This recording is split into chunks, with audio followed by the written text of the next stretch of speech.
Okay, the CIA says that they told Nancy Pelosi that they were going to start torturing people.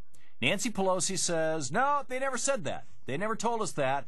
Basically, she's saying that they said, well, there were these techniques that were approved.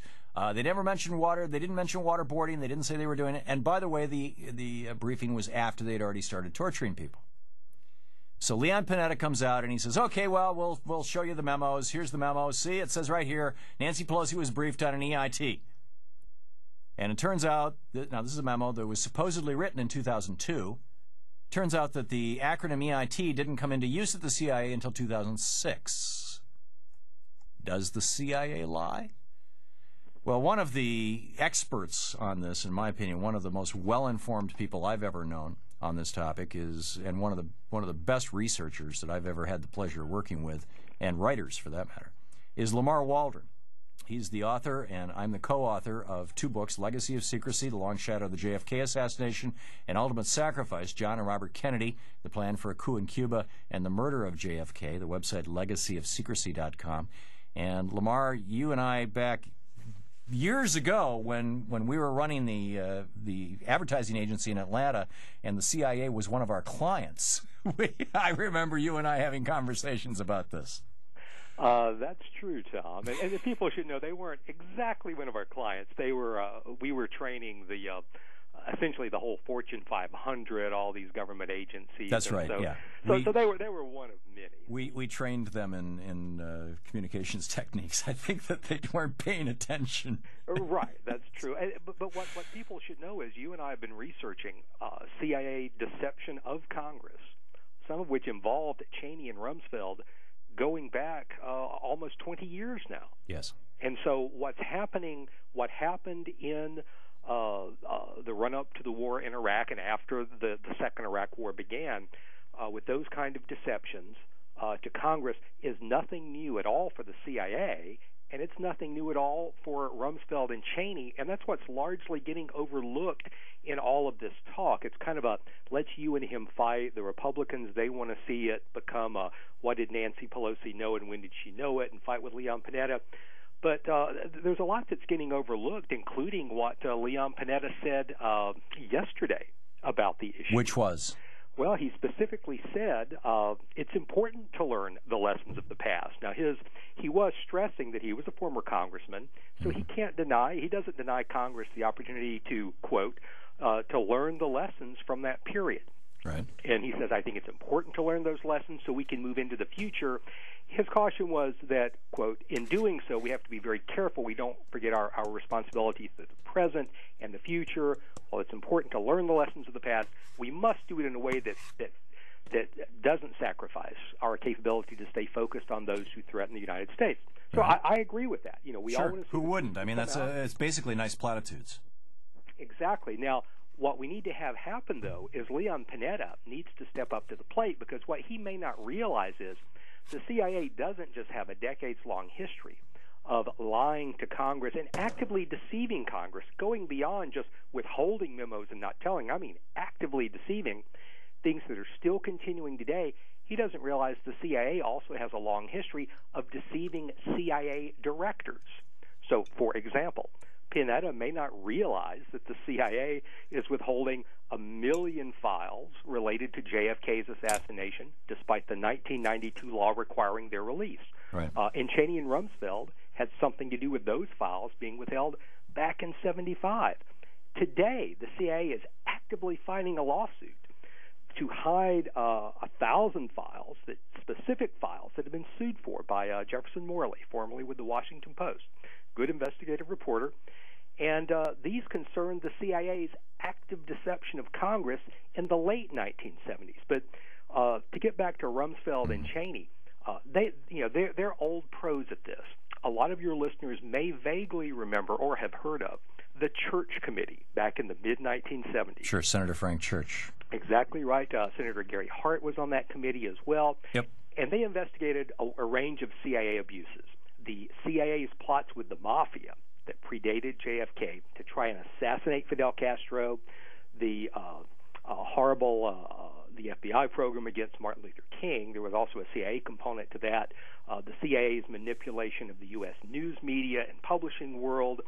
A lot of these, and the CIA's use of assassination plots, not just against Fidel Castro, but also in places like Chile. Now, at that time, what many people forget is that the president then, in the wake of Watergate, was Gerald Ford. And he had two chief of staffs. One was Dick Cheney, and the other was Donald Rumsfeld. And the CIA director at that time, during most of the Church Committee investigation, was George H.W. Bush. And a massive amount of material was withheld from Senator Frank Church and his committee during that administration that included Cheney, Rumsfeld, and Bush 1. Now, that really set the tone for an awful lot that's happened since then. Now, Cheney and Rumsfeld didn't have anything to do with assassinating JFK. That was the mafia who'd infiltrated these CIA mafia plots. But they knew they couldn't let this kind of information out if they hoped to see Gerald Ford become elected president, because who became Gerald Ford's campaign manager? But, of course, good old Dick Cheney.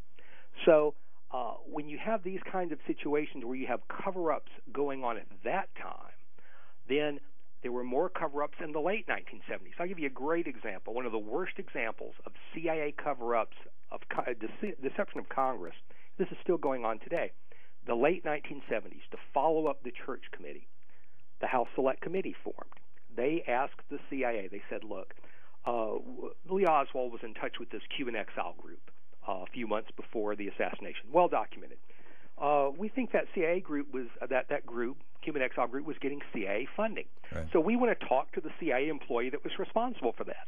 The CIA said, well, we'll look, but we can't find anybody like that. But, you're asking us for a lot of files, so we're going to assign this other guy here to help you out. And he's going to help you in your investigation and be sure that you get all the right files. Well, the CIA assigned the very guy Congress had been looking for. A guy by the name of George Joannides. In fact, they brought him out of retirement. They didn't tell Congress, the Congressional Committee, this is really the guy you want, the guy you should put under oath. They said, no, this is your liaison. This is the guy who's going to help you out. Those 1,000 files I mentioned. This was the committee that Gaten Fonzie was working with? That's exactly right. Because I recall you and I discussing this at, as I recall, at the Egyptian restaurant in Dallas with Gaten Fonzie. It's Jack Ruby's favorite restaurant in Dallas. You're right. Gaten Fonzie was my car got smashed in. Was one of several congressional investigators who was looking at that. And at that time, I'm so glad you brought up Gaten's name, they would go to the director of this committee. The committee was chaired by Louis Stokes, a distinguished black congressman. The executive director was a man by the name of G. Robert Blakey, a Notre Dame law professor, author of the RICO Act, a very, very good guy. And Blakey thought, my congressional investigators, they're just kind of hot-headed. They're younger guys. They don't understand how to work with these bureaucrats. But, all of their complaints about CIA stonewalling can't be right. Look, the CIA has given us this nice man to help us out.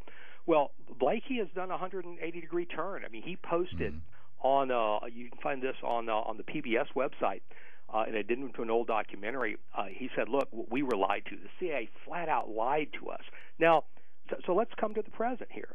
Okay, so Cheney and Rumsfeld. And we have about 30 seconds, Lamar. Cheney and Rumsfeld sidestep to help Gerald Ford.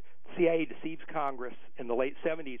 And today, Leon Panetta's CIA is fighting the lawsuit to release those 1,000 files about that exact deception I just described. Right. And which occurred in the 1970s. Exactly. And the CIA is saying, we reserve the right to keep these files secret forever, and there's a million CIA other assassination files related to JFK they haven't released. So what Panetta needs to realize is the CIA is capable of lying to him, and so this is a bigger issue than he and Pelosi, and we need to do something about it. So you see Leon Panetta as the victim in this as much as Nancy Pelosi. And it's up to us to educate him as to what he needs to do to have his agency released. There you go. LegacyofSecrecy.com, the website. Lamar Waldron, author, Legacy and Secrecy and Ultimate Sacrifice. Thanks, Lamar. Thank you, Tom. 16 minutes past the hour.